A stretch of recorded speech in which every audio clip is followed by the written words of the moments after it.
Like most people, you probably have some specific pet peeves about websites out there. Today, we're going to be having fun going over some common mistakes people make on their website, some of them with solutions on how to find the right balance with those mistakes, and others to just simply avoid. And we want to hear from you as well. What are your website features that you absolutely hate to see on a website? What drives you crazy? Do they have something that's not on our list that drives you crazy? Make sure you email us at podcast@bcsengineering.com as we want to hear from you. Welcome to the eCommerce Made Easy podcast. I'm your host, Kiri Saunders. When we started this business, all I had was a couch, a laptop, and a 9-month-old. My main goal? To help others. Now, with over 20 years in the e-commerce building industry and even more than that in web development, I have seen a lot. I love breaking down the hard tech into easily understandable bits to help others be successful in their online business. Whether you're a seasoned e-commerce veteran or just starting out, you've come to the right place. So sit back, relax, and let's dive into the world of e-commerce together. Welcome back to this week's episode of eCommerce Made Easy. Today, we're diving into website features that drive people crazy, including me. And some of these are on the top of my list, that's for sure. And actually, let's just start right there with one of the things that's top on my list is auto-playing videos and audio. Especially auto-playing videos, because usually I have my sound muted anyway. The auto-playing videos is something that drives me absolutely batty. And if you do want to have a video on your website, and even if you do decide to have an autoplay, there needs to be a way to pause the video or close the video. And I'm talking about the ones that are also just background videos that kind of move around and things like that. Those need to have a way to stop playing the video. And here's why. And I don't know if this affects you or not, but I know it affects me and other people that I know, but it makes me absolutely motion sick. I can't look at the website. I can't do anything with it. There's, I won't name names, but there is a semi-fast food company that their homepage has moving stuff around. It's got their food moving, showing how they create it and stuff like that. Drives me batty and it makes me so sick. And they have no way to stop the video. No way. Other than just because I'm techie, I know how to go in the code of the website and turn it off in my browser, but there's otherwise no way for a real user to just stop the moving video. One, it's super distracting. Your eyes can't focus on the rest of the website nearly as well. You can't focus on the menu or finding what you're needing. Plus, for those who are like me, it can make them motion sick. And so there's two ways that this is really not a good choice for a website. Again, if it does enhance your products to have a video that plays, you can either choose to have it not autoplay, or if you want to have it autoplay, make sure you have a pause or close button so that people aren't getting motion sick or super distracted, etc. So I would highly caution you to have autoplaying videos. And obviously autoplaying audio is also a problem too, because somebody could be in a quiet place. They could maybe not want the video to interrupt their train of thought or interrupt people around them. So auto-playing audio is also not really a great idea if you can really avoid it. Okay, something else that I know probably annoys most of you out there is getting a pop-up right away when you go to a website. Now, I will say that there are some times on a website, I don't mind the pop-up to sign up for their newsletter or something like that, but it's honestly pretty rare. And I find that if you put that pop-up really quickly when somebody's not even had a chance to really judge your website and judge your company if they're brand new, and if you pop it up, that is just a great way to make them go click that X button and close your website up. So be very cautious and gentle whenever you do use pop-ups because they can be beneficial to business owners. But definitely popping them up within the first 10 seconds when somebody hasn't even had a chance to really look at your website is just a great way to get them to close your website down and go somewhere else. And along the lines of pop-ups, multiple pop-ups, whenever you have pop-up after pop-up, that is just a recipe for somebody feeling like your website is spam. And I don't see this one nearly as often, but it is something worth mentioning when we're already talking about pop-ups, is the multiple pop-ups. So you might close one, and then you might tolerate the one, and you go click around on the website more, and you get another one. And I mean, you're just going to annoy your people if you do that. So I don't recommend multiple pop-ups. And I ran into this one, which I just couldn't believe the past few months when doing some research on maybe some vacation places that I wanted to take my family. And it was, the website had a banner at the top saying that I was using the wrong browser. Where are we? We're not in the 90s anymore. Please don't make your website specific to certain browsers. I was in Firefox, for goodness sakes. It's one of the most popular website browsers out there. And they had this huge banner that the website might not work in the browser I'm using. And I need to use Chrome or Edge, I believe were the two, and maybe Safari. I can't quite remember which ones. There was like 2 or 3 they mentioned, but why not Firefox? It is one of the more popular browsers out there. I was a bit shocked to see this in modern day, 2023, that a website was giving this huge banner at the top in an awful font and color. Honestly, it was yellow with black, to say to use another browser. I just kind of find that a bit baffling, especially as a web developer. I can imagine not creating a website that doesn't work in the major browsers like Firefox, Chrome, and Edge, and Safari. Like, it just should work for all the major browsers out there.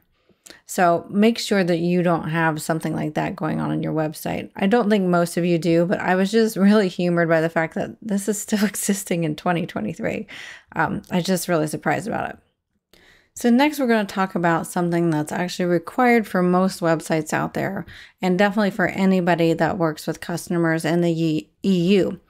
And that is GDPR compliance, or those dreaded cookie pop-ups that I know all of us can get annoyed about, but it is a requirement for anybody who services people in the EU. Now, I have found over the many years of this being required, there are some websites that do this a lot more gracefully than others. So when you're looking to do the cookie pop-up requirement, make sure you do your research. And I'm not going to go into the details today in this podcast about what's actually required, because that does change frequently and I don't want to steer you astray. But look at what the requirements are and try to find the most user-friendly way to do it.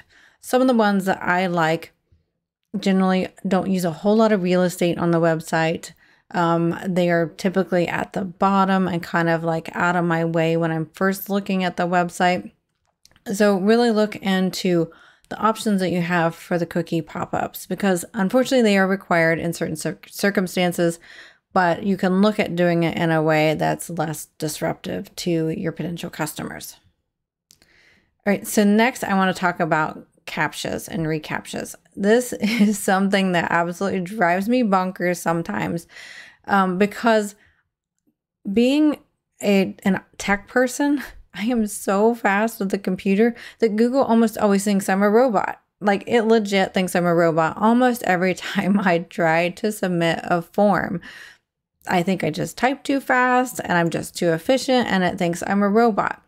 So when you're looking at doing a CAPTCHA, because they are kind of a necessary evil to help protect against spam bots, there are some more advanced ones anymore. Ones that you don't have to click all the fire hydrants in the image or the street lights in the image. You guys probably know what I'm talking about. And I tend to fail those, I've found, because I'm a bit more technically correct. So if I see a corner of a street light in a box, I'm going to click that box. I found out after many years of frustration to not click that box. They're looking more for the bigger version of the image in the CAPTCHAs there. But what you can do with today's technology is there are some CAPTCHAs that are invisible. And we actually created many years ago for the software we work with, an invisible CAPTCHA is what we called it. And actually, Places like Google have come along that way too. There's a version 3 of Google's CAPTCHA, and it's an invisible version of it, which is great for the user experience. So when you're looking to protect your forms and your add to carts and things like that, make sure you're really taking a look at the more advanced ways that you can do this so that you're not annoying your customers. Nobody wants to type random letters and characters, especially if they're shopping on their phone, and get it wrong. Or the ones that pop up, the images that you got to match all the staircases or all the bridges or the crazy things like that, street lights, drives me crazy as a user because I just want to use the website. I don't want to be stopped by this thing that's getting in my way of either shopping or submitting a form.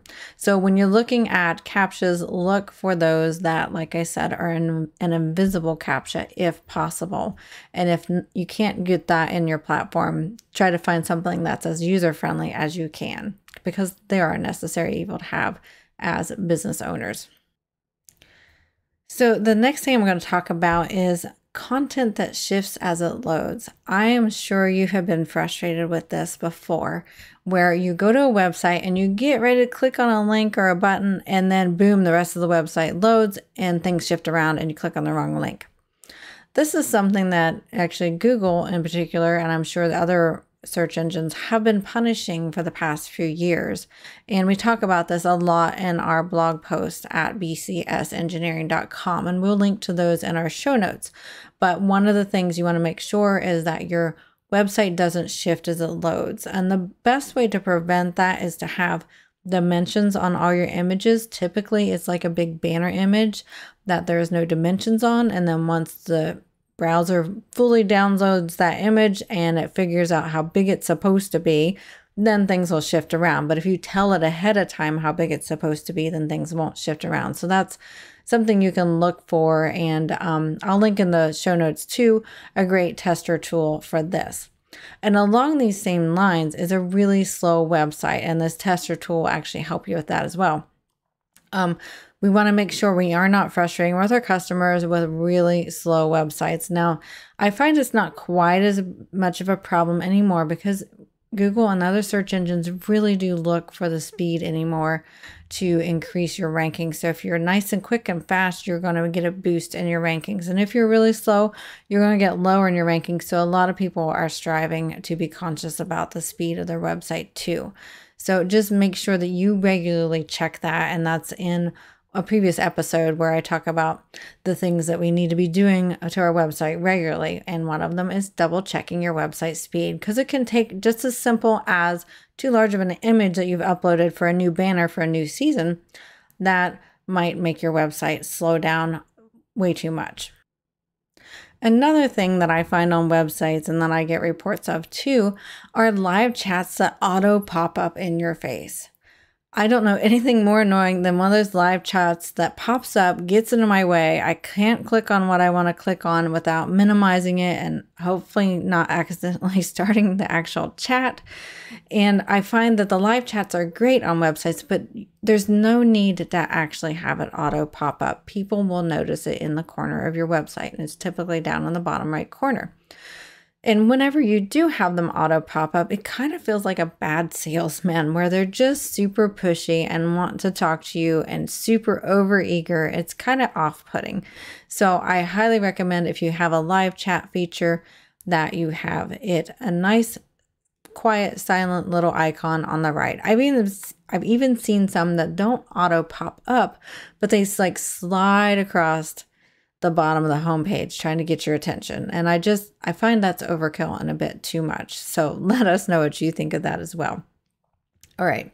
So endless scrolling. Now, a lot of people tend to like this feature that are website owners, where you're scrolling and you can, once you scroll down so far, you get more products and you get more products. It kind of has an advantage that there's less clicking and you're just scrolling. There are some downsides to consider on this. For one, it makes it really hard to get to those critical links that are typically at the footer of your page. So like contact links, shipping notices, return policies, things like that we've talked about in previous podcast episodes. So when it's an infinite scroll, it's hard to get to those. It's also hard for that savvy shopper who might want to, load a page at a time and be able to browse through it so they can easily get back to the same page in your category later. So if you have, quite a few products in, say, a category, and maybe you say you have 5 pages, if you were to auto scroll that, nobody can just jump right to page 3 if they know that their item is on page 3. So it's something to consider. It could be something you might want to have on your website, the endless scroll, depending upon what you have. But I do know that the websites that I shop that have it, it honestly kind of irritates me a tiny bit. Not like the end of the world, but I would rather be able to page through a website and look at things that way, because I feel like it's just so long, it's hard to go back and see previous things too. Even though I could scroll up, I kind of lose track of where I am. So it's also a visual thing where I can't tell which page I went or how far up I need to go. But in paging, you can click through the pages and you can remember, oh yeah, I saw something I really liked on page 3, but now I'm on page 6, so I need to go back to page 3. It's just kind of a bit more intuitive, I think. So consider that when you're considering the endless scrolling. Also, we've talked about this in some previous episodes too, on what's a must-have to have on your website. And a contact form or contact information that's hidden or hard to find is a super frustrating for people, because if you are interested in that company and their products or services and you can't easily find their contact information, you're more likely to leave because you have a bit less trust in them. If they're willing to give you their contact info and a way to contact them, then you're going to have more confidence in the website, because you're going to feel like they actually care and they actually want to be able to service you whenever you do need help. So I highly recommend making sure that your contact information is very easy to find and visible. Many times people will put a phone number up at the top and then the full contact info and a link, say, at the bottom or in another link on the website. So I totally recommend making that super easy to find and visible. So kind of going back to what we talked about first in the auto-playing videos, another thing that is super distracting is the auto-playing carousels, where you have images scrolling through automatically. It can be really hard to focus on the website when they auto-scroll, especially if they auto-scroll too fast. So if you do want to have the auto-scrolling, make sure you have several seconds in between, kind of play with it. You probably want maybe 3 to 5 seconds in between, depends upon your content. And if you do have the auto-scrolling, make sure you have a way that the users can navigate to the banner or carousel image that they want to go to, whether it's through arrows or little circle dots at the bottom of the carousel, but some way that they can go to the banner that they're actually got interested in and that they saw on your website. Because nothing's more frustrating than having to sit there and wait through 5 more images so you can get back to the one you actually had a question on and wanted to click through onto. So make sure you have a way to navigate any carousels. And if you can avoid scrolling them, that would be good. If you do have the scrolling, make it slow enough so it's not super distracting to the user and they can actually focus and look at the other important things on your website. Another thing that can be super frustrating is non-standard links on a website. For example, links that don't change color after they've been clicked on so that your users don't know if they've been there before or not, or images or buttons that aren't clear that they're images or buttons, so people don't know that they're actually links to click on. So you just want to make sure that your navigation and your links are super clear and easy to navigate and very intuitive, because nobody wants to spend a bunch of time trying to figure out your website and what it's doing. All right, so let's recap our episode this week.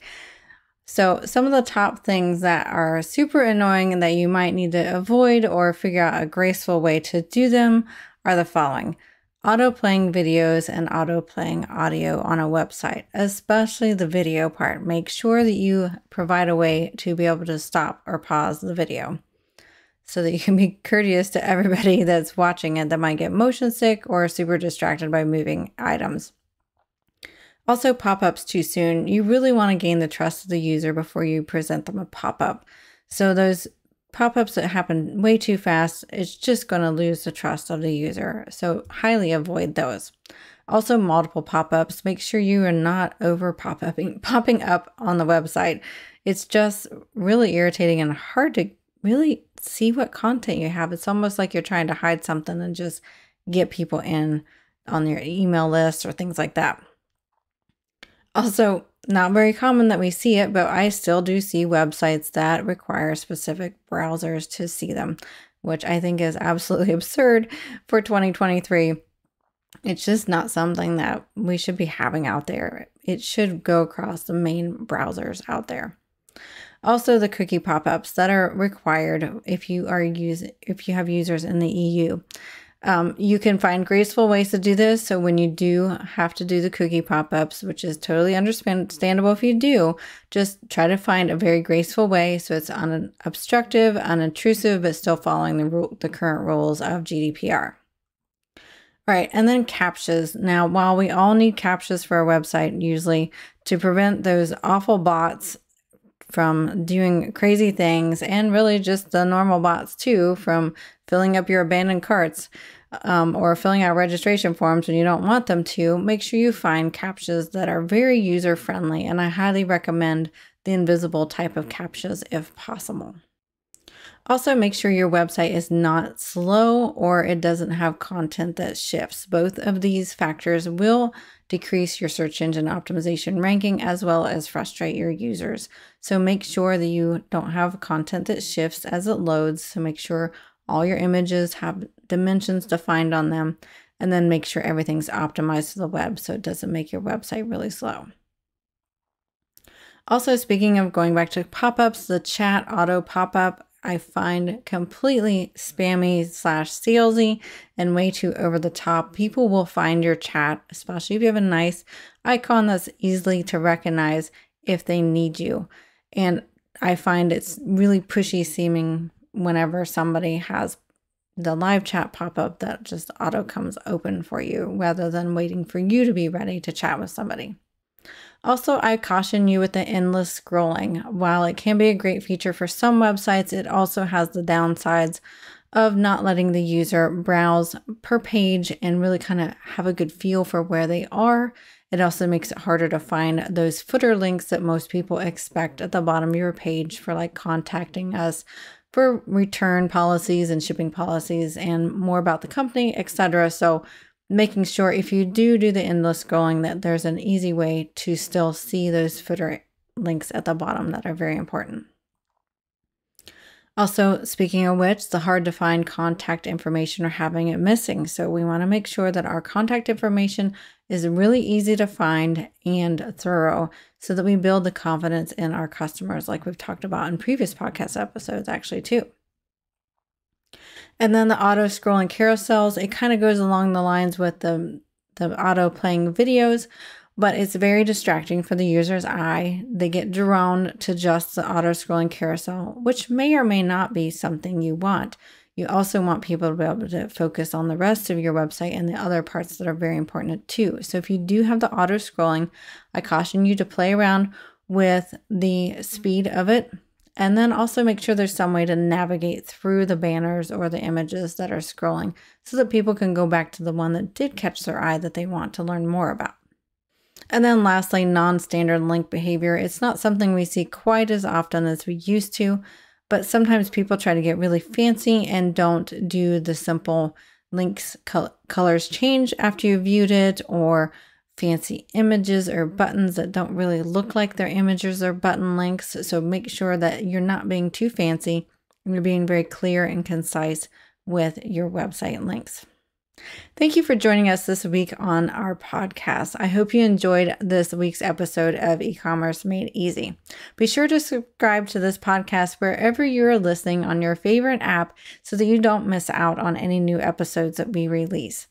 And I would be also so very forever grateful if you rated us on your favorite podcast app. That helps spread the word and get us out to other people who might need our help and advice. And we really, really appreciate it so that we can help other entrepreneurs and business owners and website owners in general. So I hope to see you next week. And don't forget to email us at podcast@bcsengineering.com if you have some pet peeves that you don't like on a website that we didn't mention here. So we hope to see you next week, and we will talk to you soon.